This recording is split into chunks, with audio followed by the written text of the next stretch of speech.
नमस्कार साथियों, आपका स्वागत है हमारे YouTube चैनल आनंद टीचिंग एकेडमी पर। आज की जो वीडियो है, ये वीडियो मैंने की पूरी जो है विराम चिन्ह के ऊपर बनाई है। तो जितने भी हिंदी में विराम चिन्ह का इस्तेमाल होता है, जितने भी विराम चिन्ह आपसे पूछे जाते हैं कंपटीशन एग्ज़ाम में, वो सारे के सारे मैंने एक ही वीडियो में कवर किए हैं। तो इस वीडियो को बड़े ध्यान से देखें। इस वीडियो से आपका एक क्वेश्चन पक्का है। तो जुड़े रहें मेरे चैनल पर आनंद टीचिंग एकेडमी पर, और ऐसी ही वीडियो मैं लाता रहूँगा आपके लिए। चलिए बढ़ते हैं अपने विराम चिन्ह की प्रैक्टिस सेट की तरफ बढ़ते हैं अपना। विराम का अर्थ है चलना, बिछोड़ना, स्वर या ठहरना या रुकाव। तो विराम चिन्ह के ऊपर ये मेरा पूरा का पूरा प्रैक्टिस सेट है। तो विराम का मतलब होता है ठहरना या ठहराव या रुकना। तो इसका आंसर होगा आंसर नंबर बी करेक्ट होगा। चलिए क्वेश्चन नंबर 1 था ये। क्वेश्चन नंबर 2 की तरफ बढ़ते हैं। इस सेट में आपके 35 क्वेश्चन है, और विराम चिन्ह का अगर आपने ये सेट लगाया तो इसके बाहर कोई भी क्वेश्चन नहीं आएगा। तो चलिए बढ़ते हैं अगले क्वेश्चन की तरफ। क्वेश्चन नंबर 2, श्री कामता प्रसाद गुरुजी के अनुसार विराम चिन्हों को किस भाषा से लिया हुआ माना जाता है? तो जो श्री कामता प्रसाद गुरुजी हैं हमारे, उन्होंने जो है विराम चिन्हों को अंग्रेजी से लिया हुआ मानते हैं। वो किससे मानते हैं? अंग्रेजी से लिया हुआ। और उनके अनुसार श्री कामता प्रसाद गुरुजी ने हमारे 20 विराम चिन्ह बताए हैं। टोटल कितने बताए हैं? 20 विराम चिन्ह। तो ये भी याद रखने वाली बात है। और जो विराम चिन्ह का जो विवरण दिया है वो सिर्फ कामता प्रसाद गुरुजी ने ही बताया हमें कि हिंदी में जो है विराम चिन्हों का इस्तेमाल करना चाहिए। तो ये लो क्वेश्चन भी रिपीट हो गया। ये कामता प्रसाद गुरुजी ने कितने विराम चिन्हों की संख्या जो है कितनी बताई है? तो उन्होंने बताई है 20, यानी कि आंसर नंबर ए। अगले क्वेश्चन की तरफ बढ़ते हैं। अल्प विराम चिन्ह जो कि हिंदी भाषा में सबसे ज़्यादा इस्तेमाल होता है, यूज़ होता है, उसको आपको पहचानना है। तो अल्प विराम के लिए आपको लगता है, ये आपको मैं बता दूँ मैं बनाकर, ये अल्प विराम है ऐसे, ठीक है। तो आंसर नंबर ए होगा। ये आपका अर्धविराम है, ये उद्धरण है, और ये भी। तो चलिए अगले क्वेश्चन की तरफ बढ़ते हैं हम। आशीष, राहुल, राजा, शुक्ल और वैभव अपने कार्य में संलग्न है। इस वाक्य में उचित विराम चिन्ह। तो जब एक ही तरह की संज्ञा या एक ही व्याकरण कोटि के कई शब्द आते हैं तो उनके बीच में जो संयोजन अगर नहीं है तो उनके बीच में हम अल्प विराम लगा देते हैं, यानी कि कोमा। तो इसका आंसर होगा आंसर नंबर ए कोमा।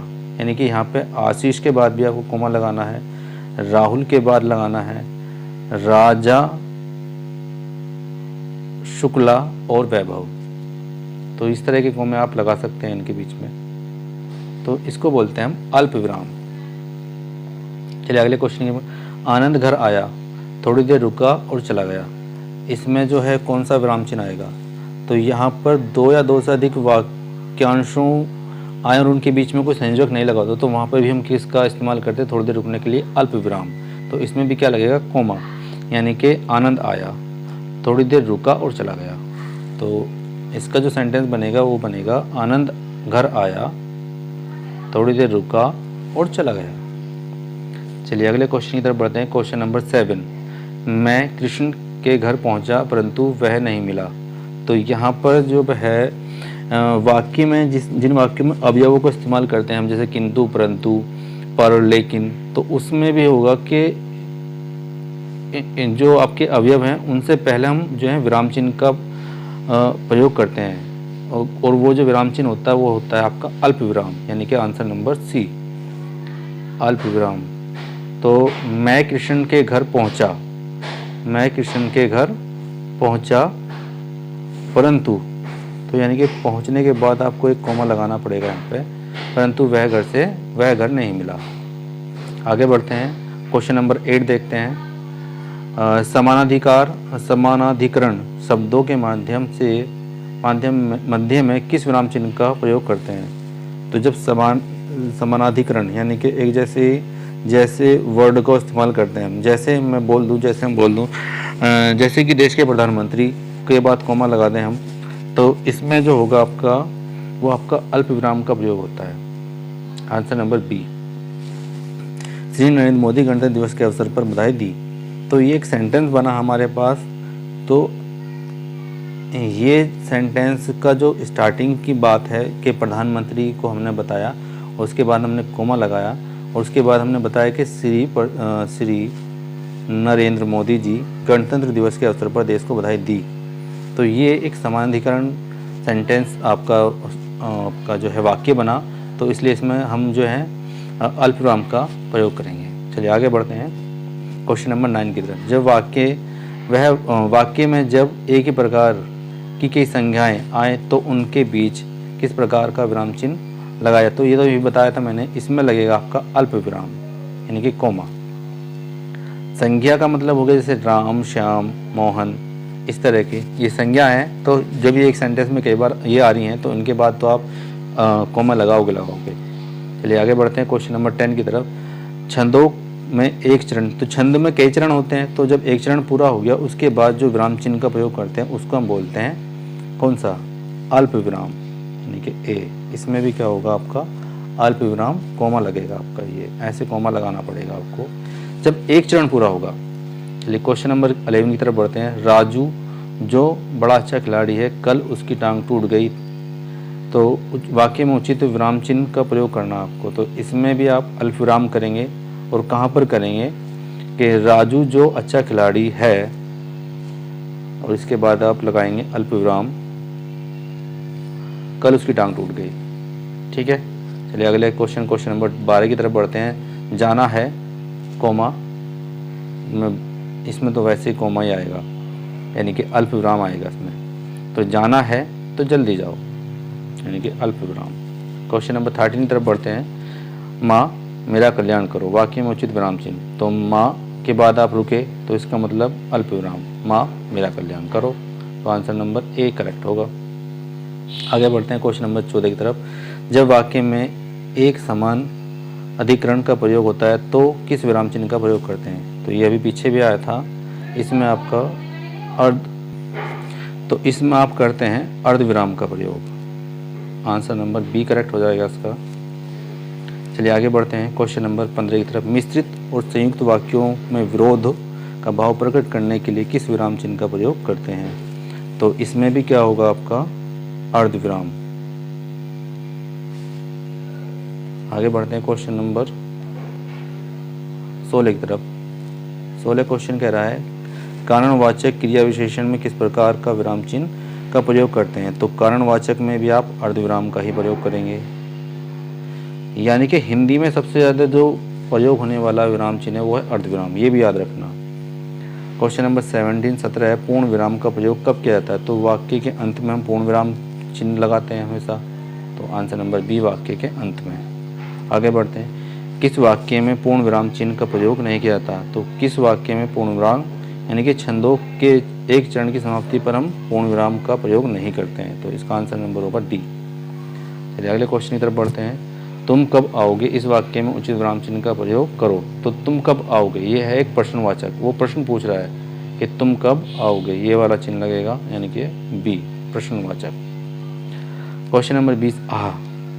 तो ये जब एक वर्ड आ गया आपके पास जिससे आपको आश्चर्य हो रहा है तो इसके बाद आप विस्मयादि बोधक चिन्ह लगाते हैं, यानी कि एक डंडा और डंडे के नीचे आप बिंदी लगा देते हैं, तो इसको हम बोलते हैं विस्मयादि बोधक चिन्ह।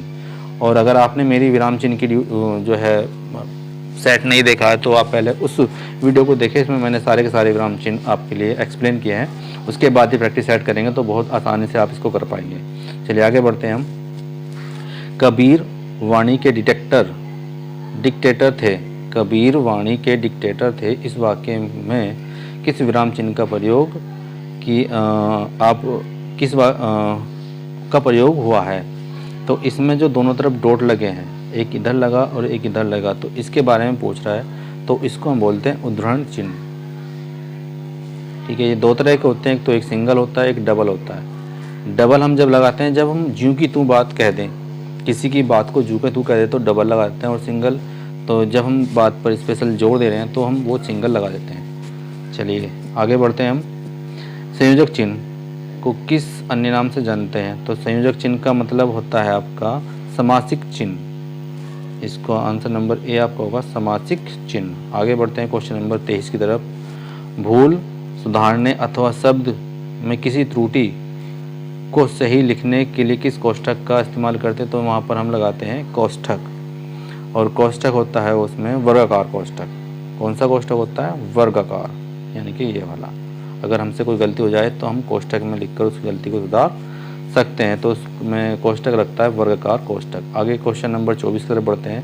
विवरण चिन्ह को पहचानिए। तो मैंने अभी बताया था विवरण चिन्ह में आपके दो तरह के चिन्ह होते हैं, एक तो ये आपका विवरण चिन्ह है और दूसरा आपका ये वाला विवरण चिन्ह है। ठीक है, तो आंसर नंबर सॉरी गलत हो गया।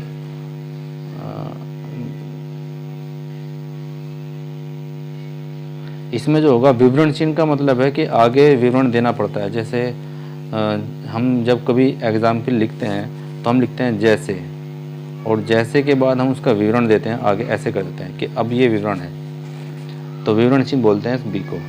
सॉरी गलती हो गई थी। चलिए क्वेश्चन नंबर 25 की तरफ बढ़ते हैं। पुनरुक्त व लाघव चिन्ह को पहचानिए। तो पुनरुक्त और लाघव में आप देख सकते हैं, लाघव आपका 0 जब लगाते हैं वो लाघव है, और पुनरुक्त में 2 कोमे लगते हैं, इन्वर्टेड कोमा जिनको बोलते हैं। आगे बढ़ते हैं क्वेश्चन नंबर 26 की तरफ। पाद चिन्ह श्री कामत प्रसाद गुरुजी ने किस नाम से अभिविहित किया है? तो पाद चिन्ह का मतलब है आपका रेखा, और मैं इसके बारे में थोड़ा सा और आपको बता दूं। रेखा पाद चिन्ह को करते हैं, और इस पाद चिन्ह को रेखा कहते हैं। इस चिन्ह का प्रयोग महत्वपूर्ण पंक्ति को रेखांकित करने के लिए, यानी कि कोई महत्वपूर्ण पंक्ति है उसके नीचे आप एक अंडरलाइन खींच देते हैं, तो उसी को हम पाद चिन्ह बोलते हैं। तो चलिए आगे क्वेश्चन नंबर 27 तरफ पढ़ते हैं। हंस पद किस विराम चिन्ह का एक और नाम जो है, दूसरा नाम क्या होता है? तो हंस पद का मतलब है आपका त्रुटि विराम, यानी कि जब आपसे कुछ गलती हो जाती है तो आप इस तरह का एक लगाते हैं और उसके ऊपर वो त्रुटि या वो जो छूट गया है उसको लिख देते हैं, तो उसमें ये आएगा त्रुटि विराम। चलिए आगे बढ़ते हैं हम क्वेश्चन नंबर 28 तरफ। तुल्यता सूचक चिन्ह की पहचान करिए। तो तुल्यता सूचक आप मैथ जिसने पढ़ा है उसको पता है कि बराबर ही तुल्यता सूचक है। तुल्य का मतलब है उसके बराबर। तो तुल्यता सूचक में आपका आ जाएगा 2 इक्वल टू के निशान, 2 डंडे बराबर, तो ये तुल्यता सूचक होता है। चलिए क्वेश्चन नंबर 29 तरफ। पाद बिंदु चिन्ह की पहचान करें। तो पाद बिंदु चिन्ह आपका ये डी वाला है, इसको बोलते हैं पाद बिंदु चिन्ह।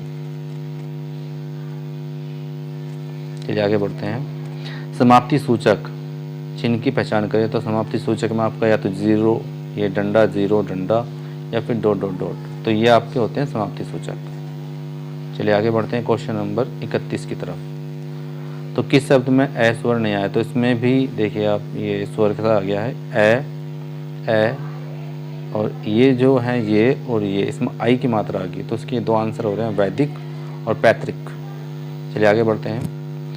किसी बड़े अंश का संक्षिप्त रूप दर्शाने के लिए किस चिन्ह का प्रयोग करते हैं? जैसे हम इसमें करते हैं हम लाघव चिन्ह का प्रयोग। जैसे हम लिख देते हैं डॉक्टर, डॉक्टर में ये लगा दिया हमने, एक बिंदी से लगाते हैं तो ये होता है डॉक्टर। या जैसे मिस्टर लिख दिया हमने, श्रीमान की जगह हम बनाते हैं श्री करके ये, तो ये सब जो है आपके शॉर्ट फॉर्म है, तो इसको बोलते हैं हम लाघव चिन्ह, हिंदी में बोलते हैं लाघव चिन्ह। विराम चिन्ह, सही विराम चिन्ह वाले वाक्य को चुनना है आपको। तो छी, ये देखिए छी के बाद आपका विराम चिन्ह लग गया है विस्मय आदिबोधक। तुमने तो नाम ही डुबो दिया, तो यही आपका करेक्ट होगा आंसर नंबर सी। चलिए क्वेश्चन नंबर 34 की तरफ बढ़ते हैं। जहाँ संयोजक चिन्ह का प्रयोग नहीं करते हैं पहचानिए। तो आप कर्मधारय समास से बने शब्दों में संयोजक चिन्हों का प्रयोग नहीं करते हैं, तो आंसर नंबर डी इसका करेक्ट हो जाएगा। और क्वेश्चन नंबर 35 लास्ट क्वेश्चन है आपका, ये क्वेश्चन नंबर 35। और अगर ये प्रैक्टिस सेट आपको पसंद आया तो हमारे चैनल को लाइक करें, शेयर करें, सब्सक्राइब करें। चलिए आगे बढ़ते हैं क्वेश्चन नंबर 35 की तरफ। किसी कठिन शब्द को स्पष्ट करने के लिए किस विराम चिन्ह का प्रयोग करते हैं? कठिन शब्द है तो उसके लिए आप कोष्ठक में उसका एक दूसरा उसका मीनिंग आप दर्शाते हैं, तो ये आपका सी हो जाएगा कोष्ठक। कि आपका एक कठिन आया कि मृदुभाषी, यानी कि मृदुभाषी का उसने जैसे मृदुभाषी लिखा हुआ है कि जैसे मृदु और भाषी, तो यहाँ पे लिख देते हैं सरल भाषा। तो सॉरी, तो कोष्ठक में कर दिया हमने सरल भाषा। तो ये जो है आपका मृदुभाषी भाषी के लिए इस्तेमाल हो जाएगा कि भाई मृदुभाषी का जो मीनिंग है वो हमने कोष्ठक में बताया सरल भाषा।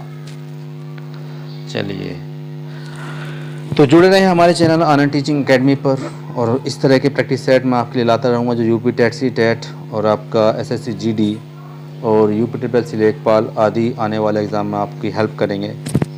तो आप इनको बार बार एक दो बार करें और आपको 35 में से 35 करने हैं। तो अगर आप पूरे क्वेश्चन करना चाहते हैं तो इस तरह के पहले प्रैक्टिस सेट में अलग अलग सेट बना रहा हूँ, एक विराम चिन्ह के ऊपर और आपका